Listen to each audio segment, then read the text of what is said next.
Good morning. Good morning, guys. Oops. How is everybody doing? Me tell you, Sister Winsome, how are you doing, my love? Sister Andrea, how are you doing, my dear? Child, I never realized that I was this exhausted. I heard the phone alarm at 4 o'clock, which is my usual wake up time.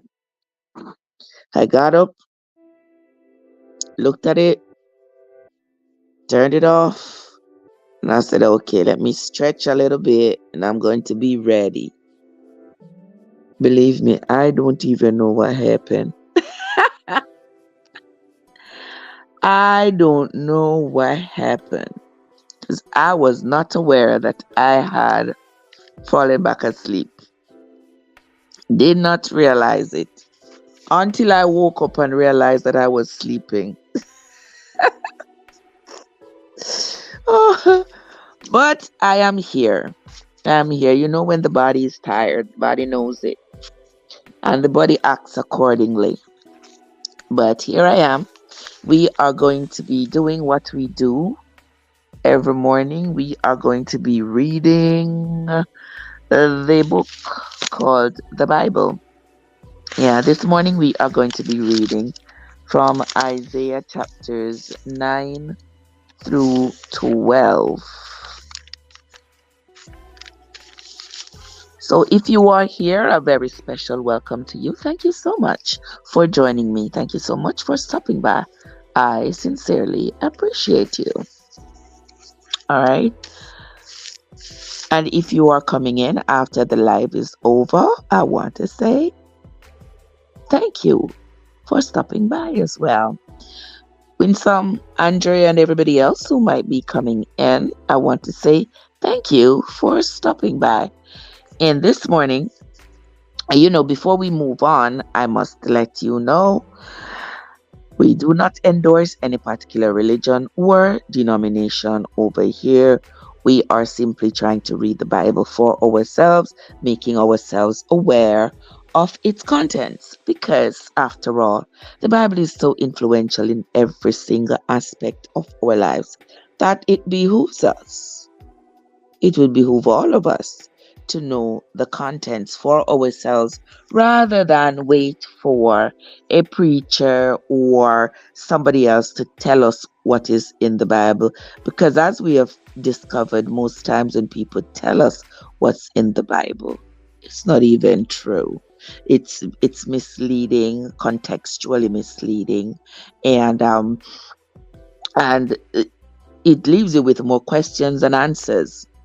Even though reading the Bible still leaves you with more questions than answers, I would rather read it myself than be told what is in it. Because when you read the Bible, you need context. You need context.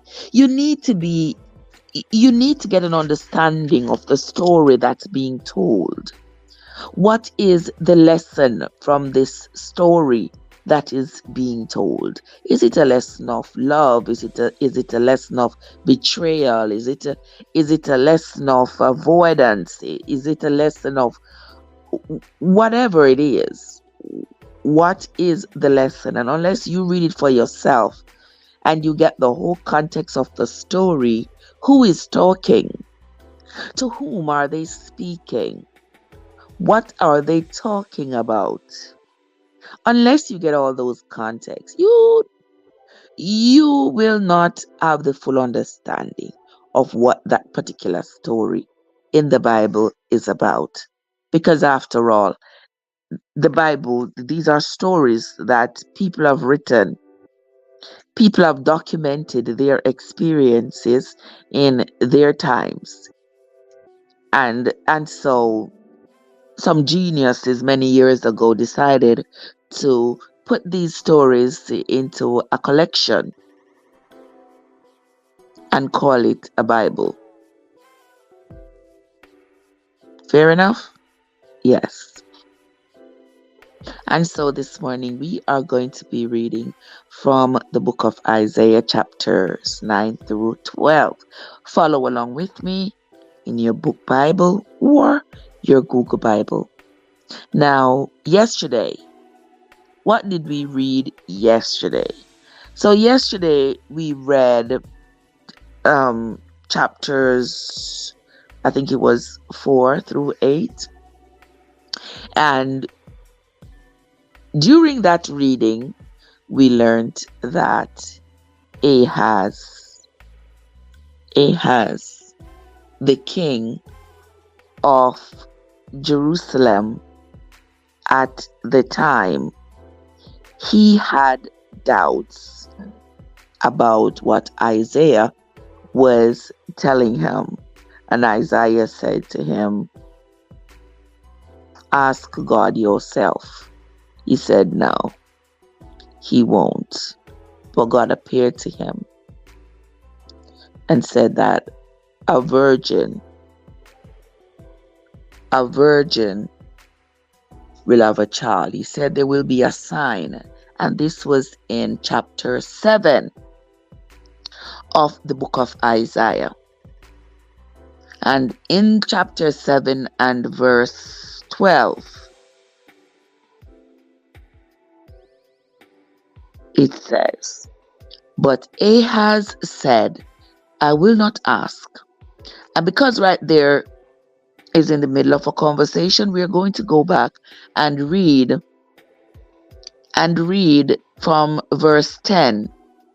"Moreover, the Lord spake again unto Ahaz, saying, Ask thee a sign of the Lord thy God.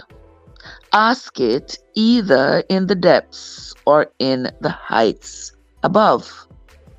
But Ahaz said, "I will not ask, neither will I tempt the Lord." And he said, "Hear ye now, O house of David. Is it a small thing for you to weary men, but will he weary my God also? Therefore the Lord himself shall give you a sign.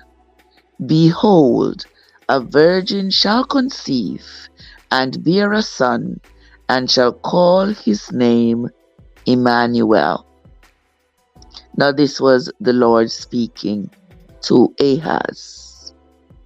"Butter and honey shall he eat, that he may know to refuse the evil and choose the good."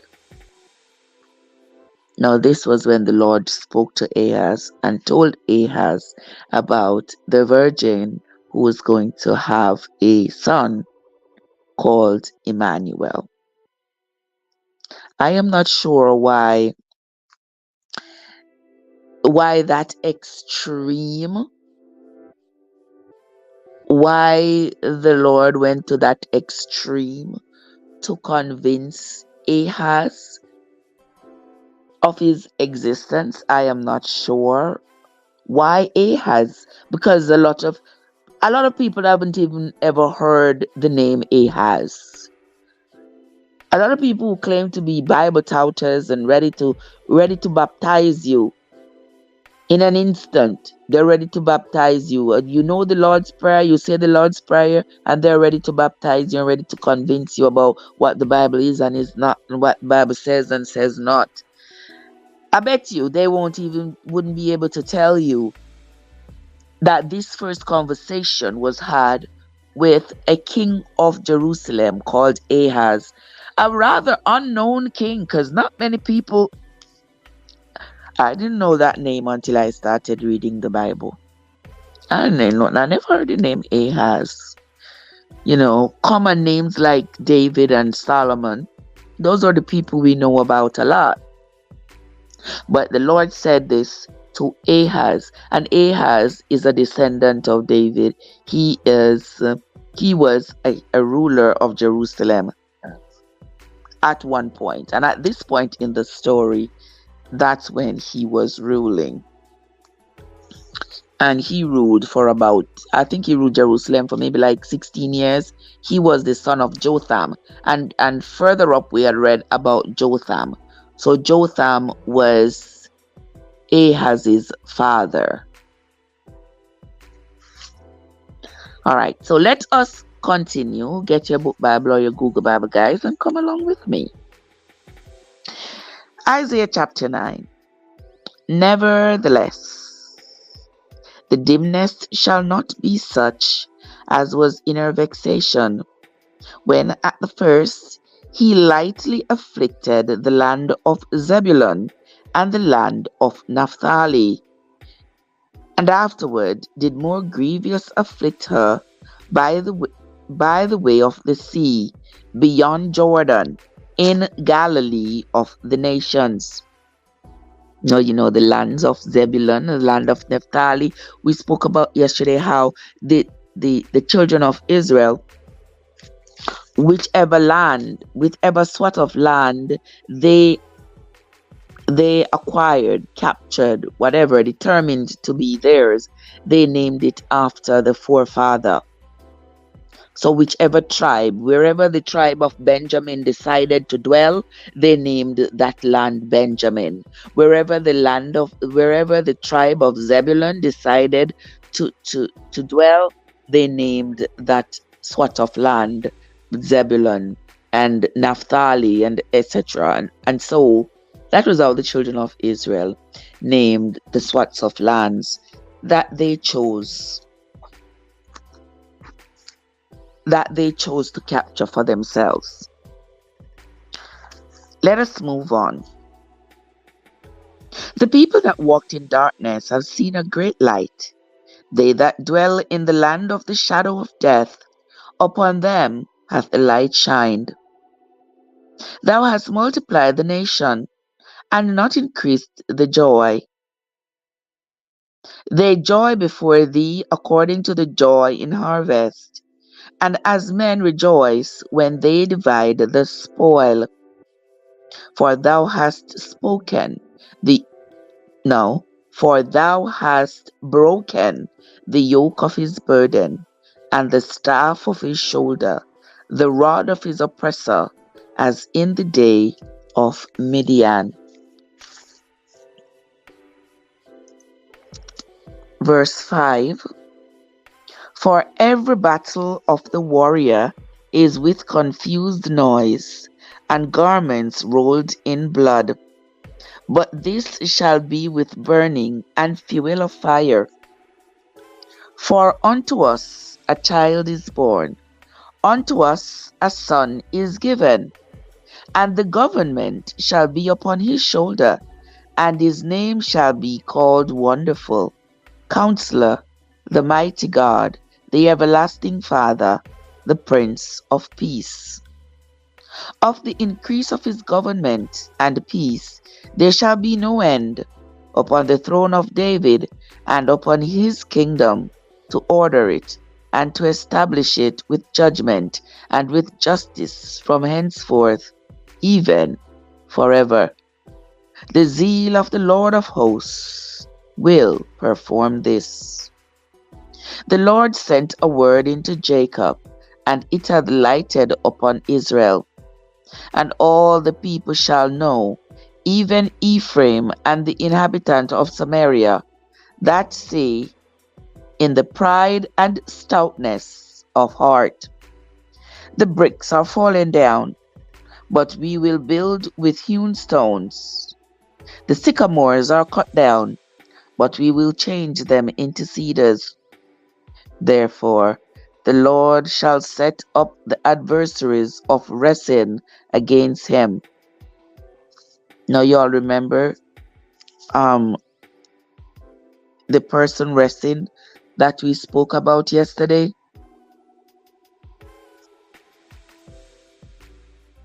The person named Rezin was the king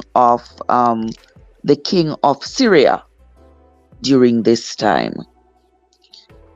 I'm at Isaiah chapter 9, Sister Winsome. Isaiah chapter 9 and verse 11. Therefore the Lord shall set up the adversaries of Rezin against him, and join his enemies together. The Syrians before and the Philistines behind, and they shall devour Israel with open mouth. Me not understand. Oh, okay, yeah, I do understand.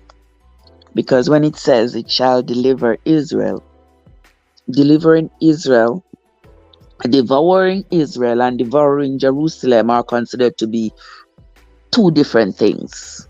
Why? Because remember, the entire area is Israel. The entire area is called Israel, but there is one specific area that is Jerusalem, and Jerusalem seems to be more revered, loved, and respected than the entire Israel. Let us continue. Why a piece of cold breeze are coming through the window, see man? I mean, I get up and shut it, you know. Mm-mm. Let us continue. Verse 13. For the people turns not unto him that smites them, neither do they seek the Lord of hosts. Therefore the Lord will cut off from Israel head and tail, branch and rush in one day. The ancient and honorable, he is the head, and the prophet that teacheth lies, he is the tail. You hear that? The ancient, that is the old people. The old people, those are the ones that are called the ancients. Those are the ones that are referred to as the head. The head of the community is the old people, and the tail of the community is the is the prophets that teach lies. They are the tail. And it says here, therefore the Lord will cut off from Israel head and tail, branch and rush in one day. The ancient and honorable, he is the head, and the prophet that teaches lies, he is the tail. I'm not sure they're referring to a particular prophet there. It hasn't said, but we will find out. For the leaders of this people cause them to err. That means it causes them to do wrong. And they that are led of them are destroyed. Therefore the Lord shall have no joy in their young men, neither shall have mercy on their fatherless and widows. For everyone is a hypocrite and an evildoer, and every mouth speaks folly. For all this, his anger is not turned away, but his hand is stretched out still. For wickedness burns as the fire; it shall devour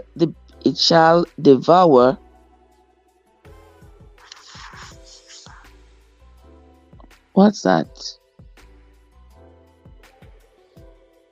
The brief and I don't know that word. BRIE. There is a typo here, guys, that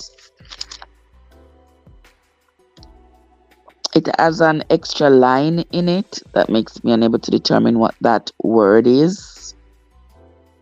But we are going to read again from verse 17. Isaiah chapter 9 and verse 17.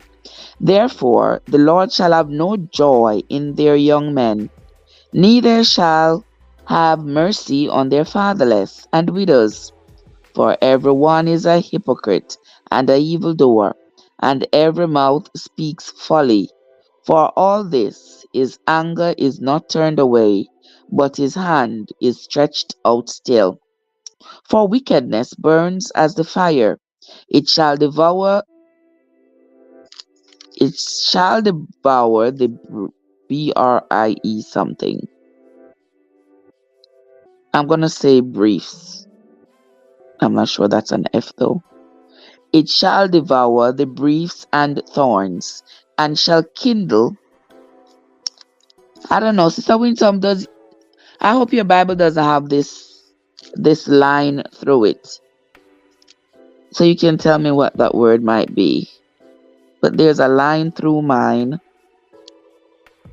that sort of distorts the letters, so I'm not sure what it says. But I'm going to say, it shall devour the briefs and thorns. That doesn't sound right.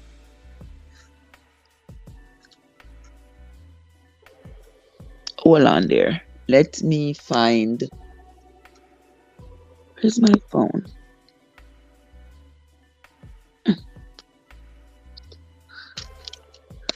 All right. I don't like to read and leave something that I'm not sure of. Let me ask Google to show me Isaiah.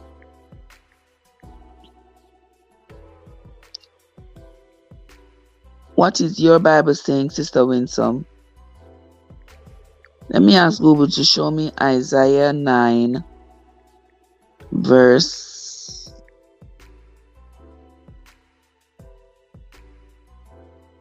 18. And then let me take a look and see. Isaiah 9, verse 18. For wickedness burneth as the fire, it shall devour the briars. Okay, the briars. So that is supposed to be a R. R. The briars and thorns. All right, so now we have it. It shall devour the briars and thorns, and shall kindle in the thickets of the forest, and they shall mount up like the lifting up of smoke. Through the wrath of the Lord of hosts is the land darkened, and the people shall be as the fuel of the fire. No man shall spare his brother.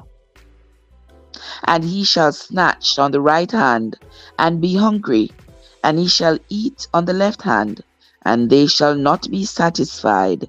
They shall eat every man the flesh of his own arm. What? What? And he shall snatch on the right hand, and be hungry, and he shall eat on the left hand, and they shall not be satisfied. They shall eat every man the flesh of his own arm. Verse 21, and this is the last verse of chapter 9. Manasseh, Ephraim, and Ephraim Manasseh, and they together shall be against Judah. For all this his anger is not turned away, but his hand is stretched out still. So, Manasseh and Ephraim are. Let me see what Sister Winsome says here. Okay. Devour the briars and thorns. Thank you, Sister Winsome. Yes, when it talks about Manasseh and Ephraim, it's not talking about the men themselves, because by this time, when the Bible is written at this point, Manasseh the man and Ephraim the man, who were children of Jacob, have already been dead years, hundreds of years ago. It is the land that they had considered to be theirs. It is the land that their descendants have occupied, that is called by these names. I'm not sure I understand why it says that the men will eat one of their own arms. What? Why is that? Why would? What? I'm not sure I understand that. And this is just another perplexing part of the literature of the Bible, because Is it that these men would be so angry at themselves that you eat your own arm? Or are they talking not literally, but meaning that whatever you do, you affect yourself so severely that it's like you have eaten your own arm? It's like you cut off your arm to spite yourself, which is not a literal statement. It's a figurative statement to show that whatever you have done has hindered you in some way. Your actions has caused your own hindrance. I figure that that's what the Bible is saying, because I couldn't dare believe that it is saying that the men literally ate their own arm. What would be the point? So I'm going to go with the figurative meaning of this eating of one's own right arm, meaning that whatever they have done, they have essentially done it to themselves without even realizing it. They have caused their own pain and their own destruction by their own hands, by their own doings. That's what I'm going with. And if you all know otherwise, please let me know. Mr. Joseph, how are you doing? Good morning, Joseph. How are you doing, my love? No, Sir Joseph, if the cold breeze then I come to the window now, me then I sleep, Believe me, Joe, if the cold breeze wasn't coming in, I would still be fast asleep. Boy, when tired, take care. No ramp to take care, no man. OMG. But anyway, I'm glad I'm awake and I'm glad to see you all. Thank you all so much for coming. We're gonna read, then we're gonna cook, we're gonna chat. Yeah, there's a lot to talk about.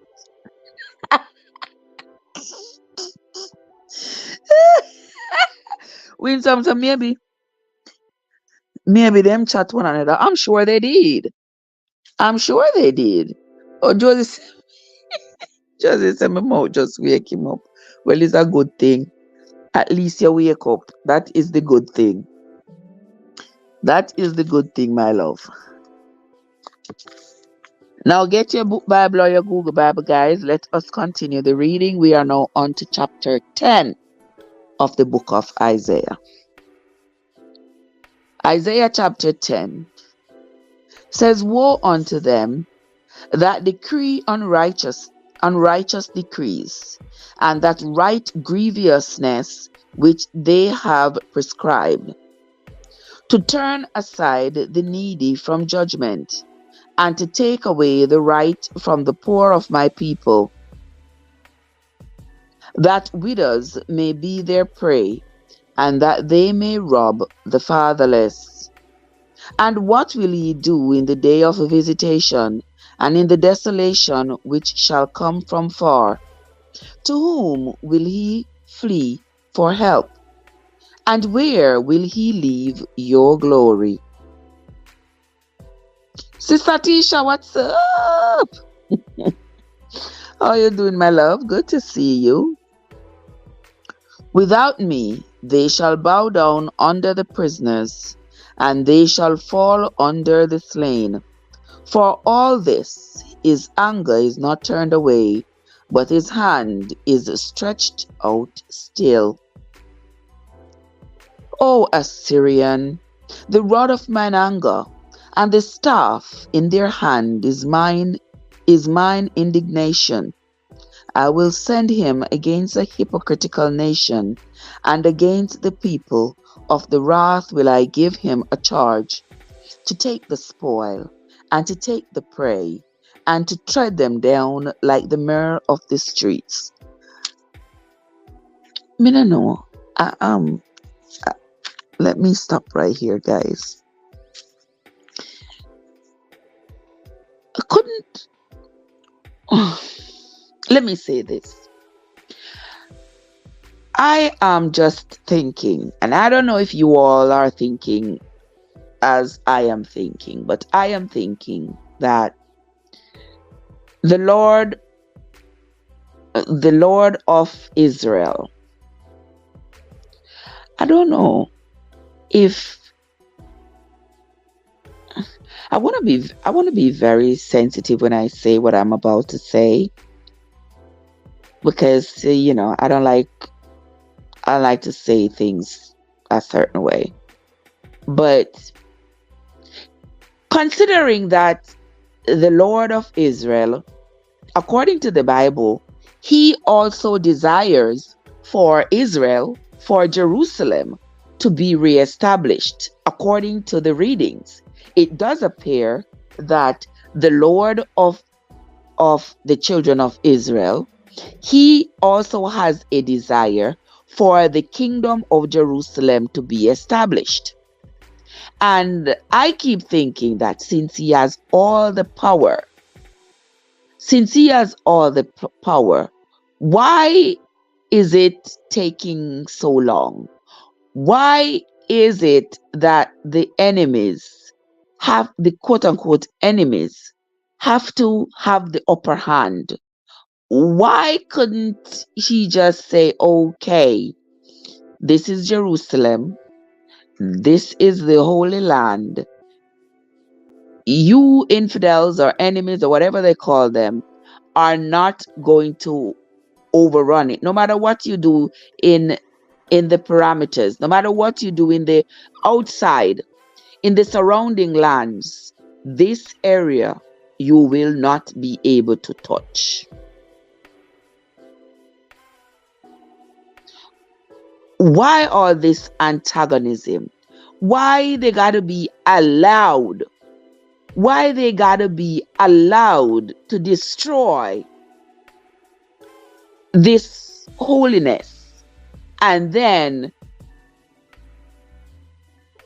the children of Israel, those in Jerusalem, are being encouraged that don't worry about it. I will take care of them for you. I will take care of them for you. I will destroy them.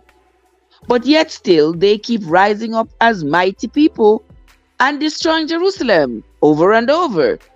And yet still, the children of Israel, the descendants thereof, keep living on this promise that their enemies will be destroyed. But until now, the enemy them can't get destroyed, because it seems like the enemies are always having the upper hand. Am I wrong, people? Because these enemies keep coming back and destroying and destroying and destroying, and then they keep getting these promises that don't worry, I will take care of them. I am going to destroy them. But yet still, they keep coming back. Couldn't there be just one destruction of them, or that they be hindered from having the wherewithal to destroy Jerusalem, where they are not allowed? If you put one foot close, you shall be struck down. If you even start gathering and conspiring, you shall be cut down. That's the mindset that I'm looking for.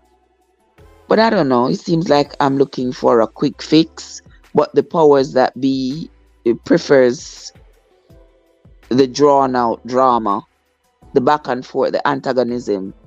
I don't know. But we are going to continue. I'm sure I'm not the only one who was asked that question. If God can fix it, why not just fix it? Why have it being insidious and prolonging and agonizing? Why? But who am I to question? So let us continue. Let us move on. Good to see you, Sister Tisha. Let us move on. We are on Isaiah chapter 10 and verse 7. Howbeit, he means not so, neither doth his heart think so, but it is in his heart to destroy and cut off nations, not a few. For he saith, Are not my princes altogether kings? Is not is not Calno as Karshemish? Is not Hamath as Arpad? Is not Samaria as Damascus? As my hand hath found the kingdoms of the idols, and whose graven images did excel them of Israel and of Samaria, shall I not, as I have done unto Samaria and her idols, so do to Jerusalem and her idols? Wherefore it shall come to pass that when the Lord hath performed his whole work upon Mount Zion and on Jerusalem, I will punish the fruit of the stout heart of the king of Assyria, and the glory of his high looks.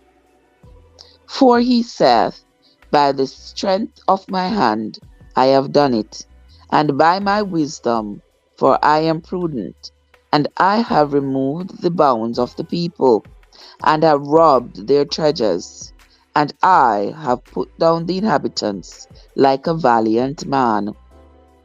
And my hand hath found as a nest the riches of the people, and as one gathers eggs that are left, have I gathered all the earth, and there was none that moved the wing, or opened the mouth, or peeped. Shall the axe boast itself against him that heweth therewith?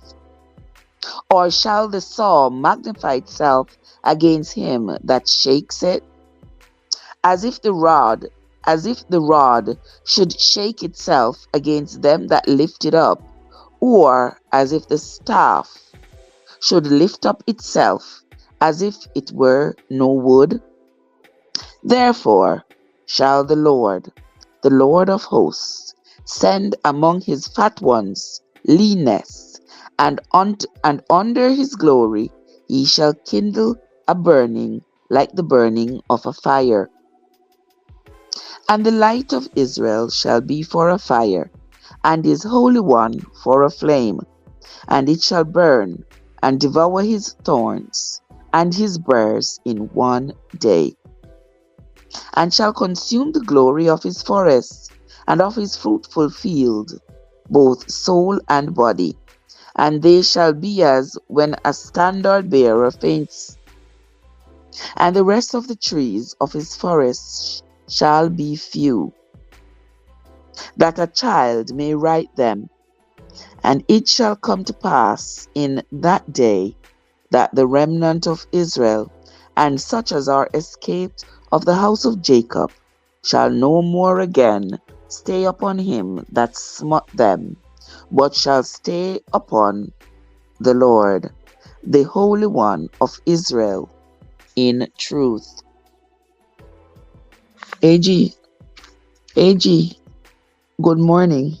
The amazing M&G, good morning to you, my dear sweet sister. How you doing? Where the M&G? Wait the man. Who that a come? Sister M&G, I see you with that guitarist. You know want the guitarist we go home? Sister M&G, eh? Me say, you're round at a English pound. I tell you, sister. I the man never look in your face, my sister. All the man looking at was your skirt. Sister, you fine like fine wine. You met the man couldn't even strum the guitar properly. Sister Manji. I was, oh boy, I tell you, you are so funny. I tell you, Joseph, you saw it too, huh?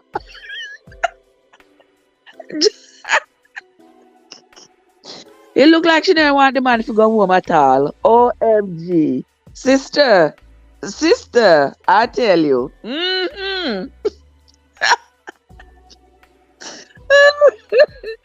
Oh, me tell you, say, them banana and mackerel and saltfish, they're really doing the job. Good to see you, my sister. Happy Sunday to you. Happy Sunday to you, my dear. AG, how are you doing, my love? Good to see you. Happy Sunday to you, AG. I hope you're feeling better. We are going to continue, guys. We are reading the book of Isaiah, we are on to chapter 10. Get your book Bible or your Google Bible and follow along with us, my dear friends. Now, don't forget that we are not endorsing any particular religion or denomination.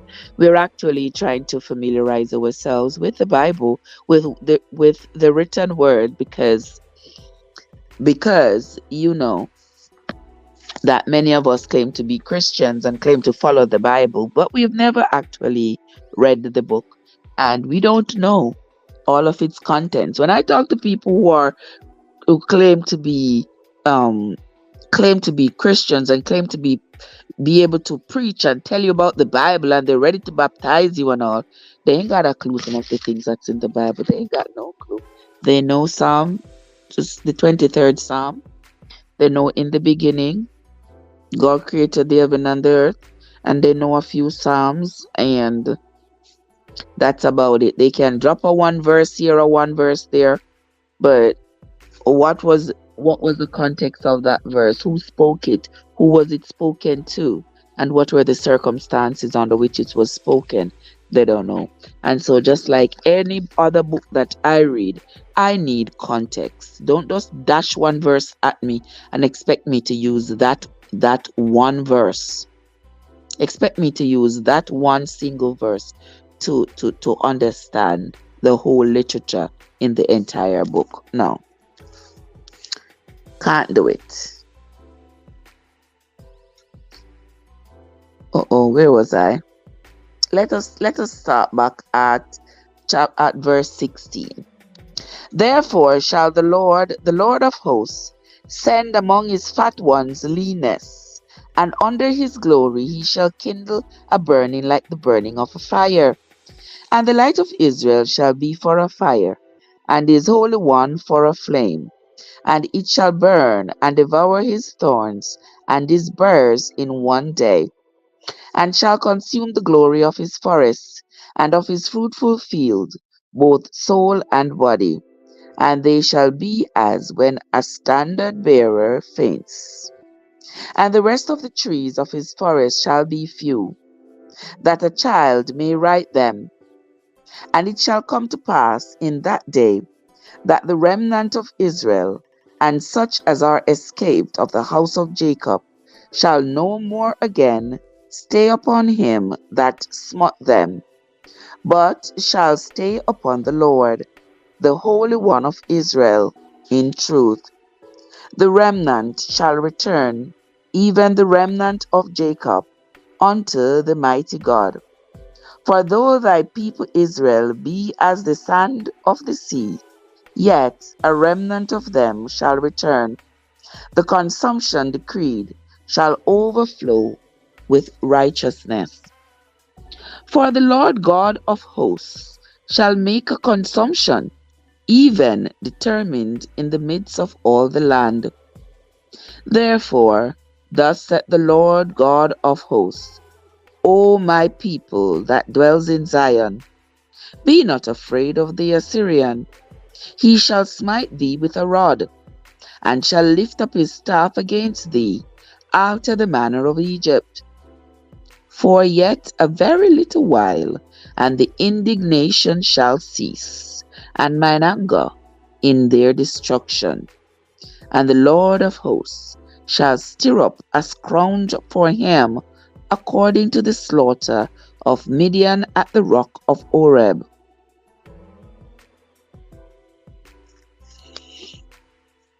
I remember reading about the slaughter at the rock of Horeb back in around Exodus, I think it was. And as his rod was upon the sea, so shall he lift it up after the manner of Egypt. And it shall come to pass in that day that his burden shall be taken away from off thy shoulder, and his yoke from off thy neck, and the yoke shall be destroyed because of the anointing.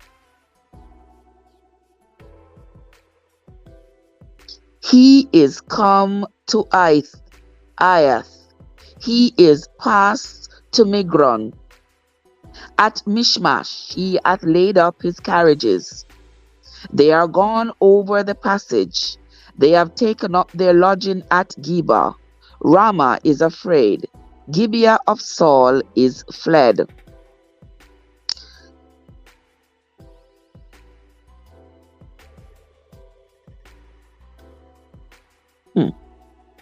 Lift up thy voice, O daughter of Galim. Cause it to be heard unto Laish, O poor Anathoth. Madmenah is removed. The inhabitants of Jebem gather themselves to flee. As yet shall he remain at Nob that day. He shall shake his hand against the mount of the daughter of Zion, the hill of Jerusalem. Behold, the Lord of hosts, shall lop the bow with terror, and the high ones of stature shall be hewn down, and the haughty shall be humbled. Now you hear all those names and stuff that's being mentioned. Those were being mentioned as well in the book of Exodus. So is he referring to it because it has historical value, or is it that it was written during that time? I'm not too sure. But I'm sure the Bible will provide us with some clarity as we go on. And he shall cut down the thickets of the forest with iron, and Lebanon shall fall by a mighty one.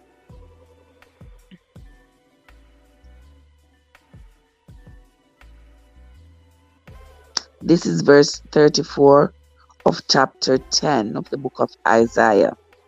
And he shall cut down the thickets of the forest with iron, and Lebanon shall fall by a mighty one.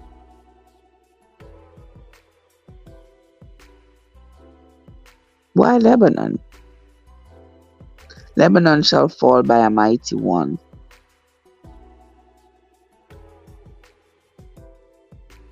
Sometimes the Bible offers us a whole platter of confusion. But since this is sort of a historic documentation right here, having read this chapter 10, I haven't seen anything that is, say, worthy of a lesson. If you all agree with me, you may not, but that's just my view. Because right here, it's just talking about what their Lord intends to do for them. We're waiting to see it happen. So later on, we might be told. But for right now, according to 33, it says, behold, the Lord of hosts, shall lop the bow with terror. So it is what their Lord intends to do for them. We are waiting to see it done. And the high ones of stature shall be hewn down, and the haughty shall be humbled. That's the intent. Now we are waiting to see the accomplishment of that intent. All right, let us move right along to Isaiah chapter 11. Me no see God. Where can they? God no wake up yet from morning.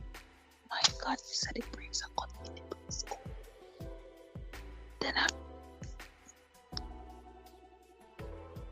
the cold season has begun, people. The cold air.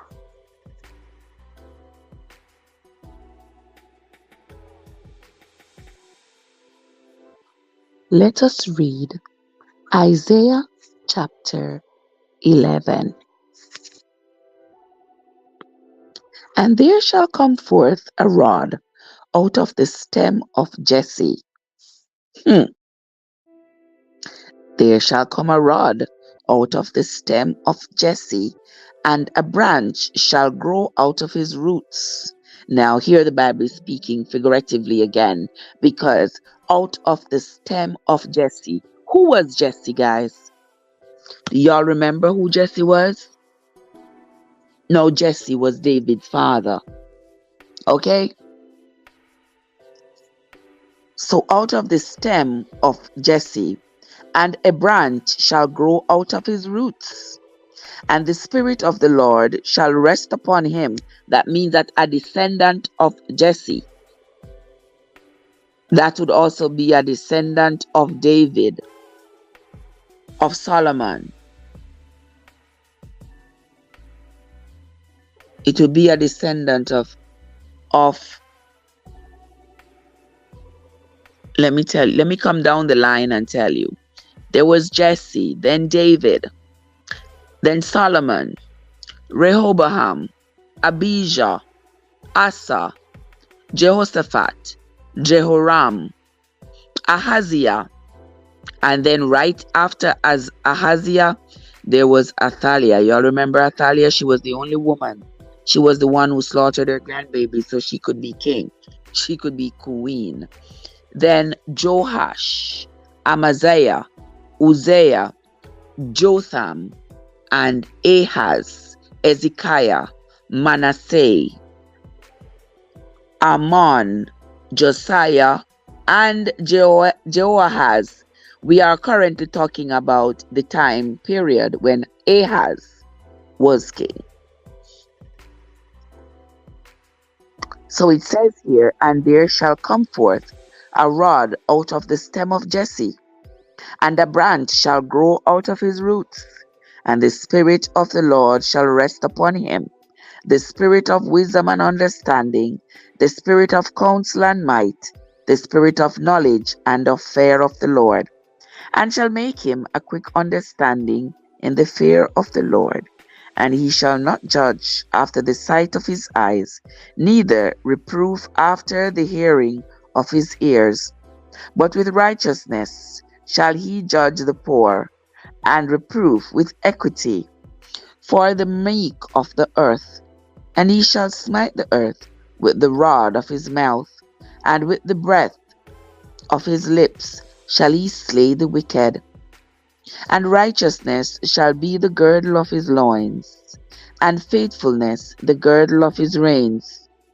The wolf also shall dwell with the lamb, and the leopard shall lie down with the kid, and the calf, and the young lion, and the fatling together, and a little child shall lead them. And the cow and the bear shall feed, their young ones shall lie down together. The cow and the bear feeding together, and the young ones lying down together. And the lion shall eat straw like an ox. Huh?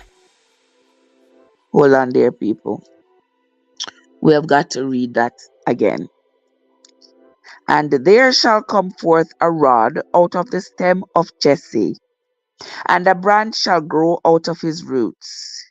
And the Spirit of the Lord shall rest upon him, the Spirit of wisdom and understanding, the Spirit of counsel and might, the Spirit of knowledge and of the fear of the Lord, and shall make him of quick understanding in the fear of the Lord.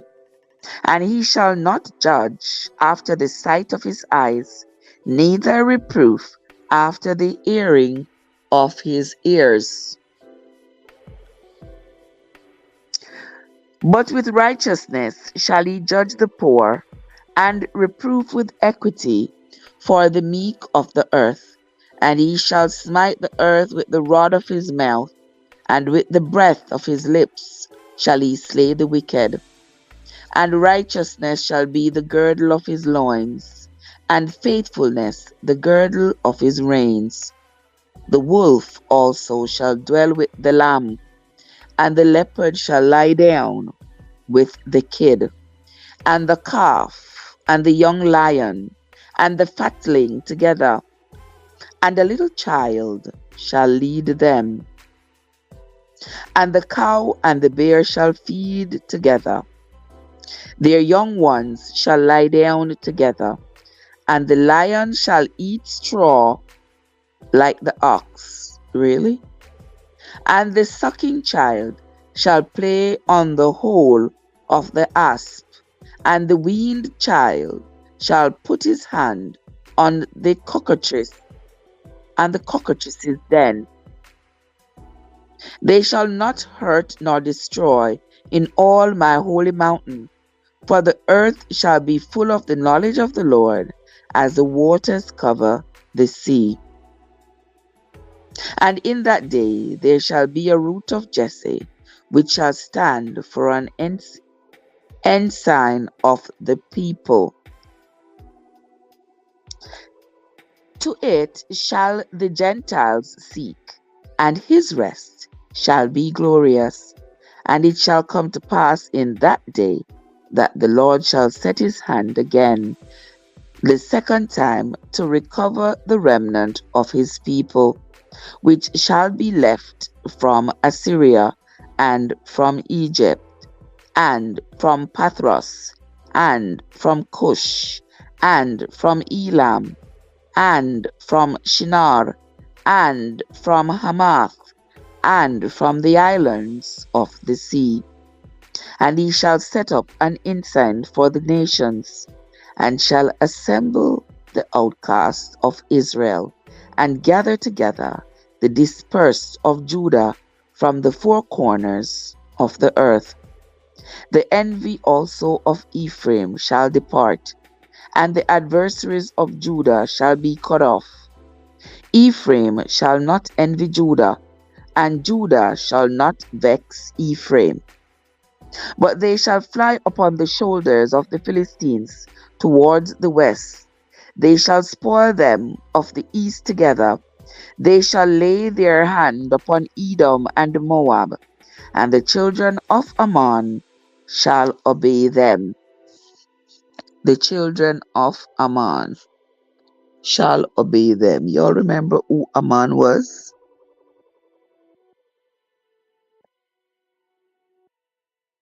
Ammon was one of the boys that was born to Lot and his daughter.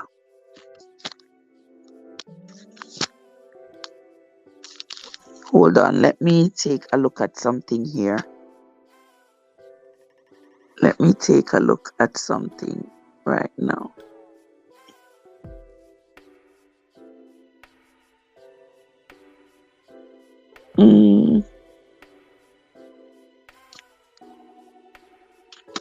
Hold on, people. Let me look at something.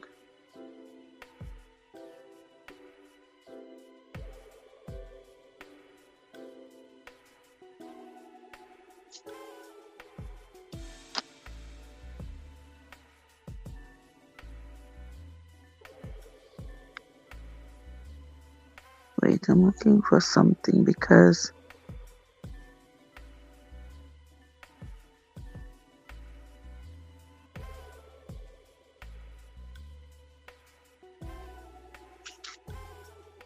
hold on, my friends. Let me find something here.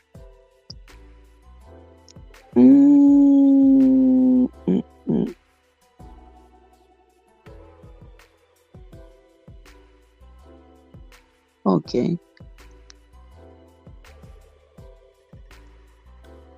All right, let's scrap that. What I was thinking was not. So let's scrap that and let's continue the reading. Isaiah chapter 11 and verse 14. But they shall fly upon the shoulders of the Philistines towards the west. They shall spoil them of the east together. They shall lay their hand upon Edom and Moab, and the children of Ammon shall obey them. And the Lord shall utterly destroy the tongue of the Egyptian sea, And with his mighty wind shall he shake his hand over the river, and shall smite it in the 7 streams, and make men go over dry shod. And there shall be an highway for the remnant of his people, which shall be left from Assyria, like as it was to Israel in the day that he came up out of the land of Egypt. The Bible keeps talking about Israel shall be as powerful as the day when they came up out of Egypt. It keeps saying they shall be, they shall be, they shall be. Well, why aren't they, considering that they are supposed to be the chosen people? Why aren't they? It's always they shall be, they shall be, they shall be. And even until this day, my friends, the Bible having been written thousands and thousands of years ago, the problem has still not been rectified in Israel, even until this day. Yesterday, the Palestinians struck Israel with a mighty and fearsome strike that they didn't expect, that they weren't prepared for. So I don't understand. It's been thousands and thousands of years. Their Lord, their God has been promising to let them reign above the infidels and above the enemies. But it's still not happening thousands of years later. Why? What is it? What is it? They have been begging and pleading with their God. Their God has been promising them that the enemy shall not devour them. The enemy shall not have dominion over them. The enemy shall not. And yet the enemy is devouring them still, thousands of years later. I wish I understood it, because I would think that you would just solve the problem once and for all, rather than having this problem come up again and again and again and again. There is fight, there is war, there's over and over, rather than just take care of it once and for all. Isaiah chapter 12, and this is the last chapter for today's reading. Isaiah chapter 12 says, and in that day thou shalt say, who's that calling me?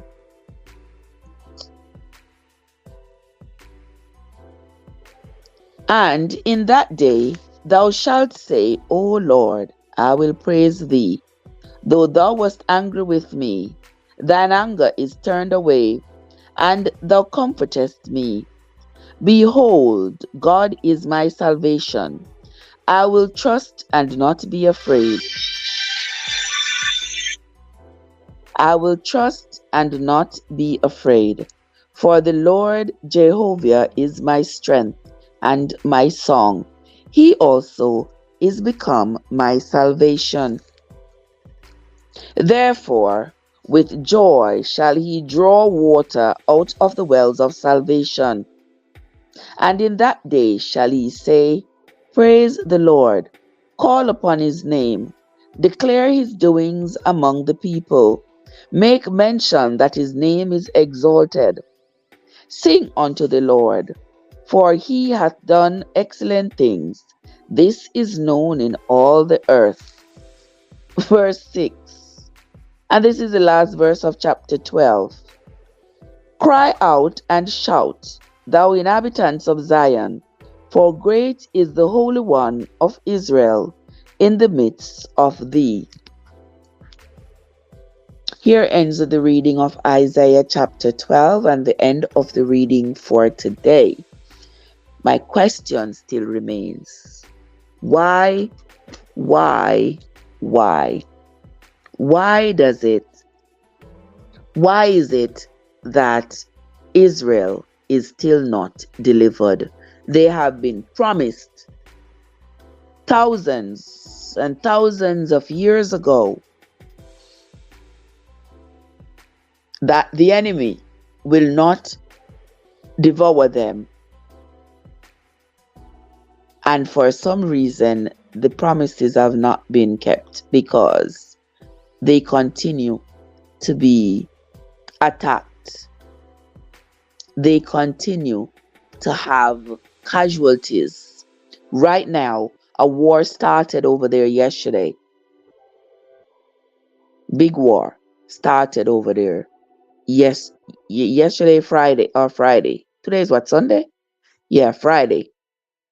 And this seems like it's going to be a war of wars because Israel was caught off guard.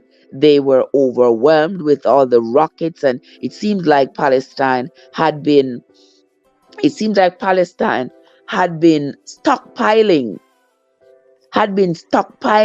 thousands and thousands of rockets and weapons, and it went all under the radar. Israel had absolutely no clue. And so when the assault came on them Friday morning, they were ill prepared to handle it. Hence the number of casualties, and now it's heading to like a ruined city again. Why? I will never understand why. Because usually a parent who has a child who is vulnerable and sick, that child gets the most protection. Am I not right? Yes, that child usually gets the most protection.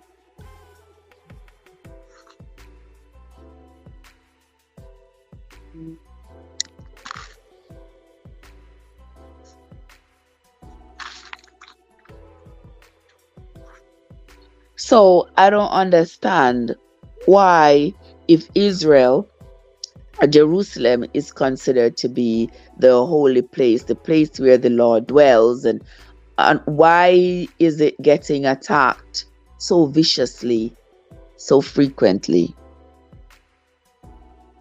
I may never understand it with the fragility of my human mind. I may never understand it, but it is what it is. Card, you finally wake up. I was wondering where you were. You never hear me ask you. I was saying like, where is she? Where did she go? Welcome, sis. Good morning. Jesus, me can't hardly get up the way out the morning cold. I'm gonna have to put on sweaters and OMG. Yeah, I'm gonna have to put on sweaters and all because I am super, super cold. Good morning again, guys. Welcome into the live. Thank you all so much for coming. It is Sunday morning. Today, what date? The 8th? Oh, wow.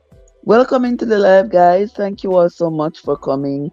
I sincerely, sincerely appreciate you all. I appreciate you all. I thank you all so much for stopping by, for coming into the morning's reading. This morning's reading was brought to you from Isaiah chapter 9 through 12. And the story remains the same. When we come back tomorrow morning, we will be reading chapter 13. We will be reading chapter 13 when we come back tomorrow morning. Until then, this is Trev from Trevessence, where your journey matters. I hope you all have a great day, guys. We're going to be making breakfast later.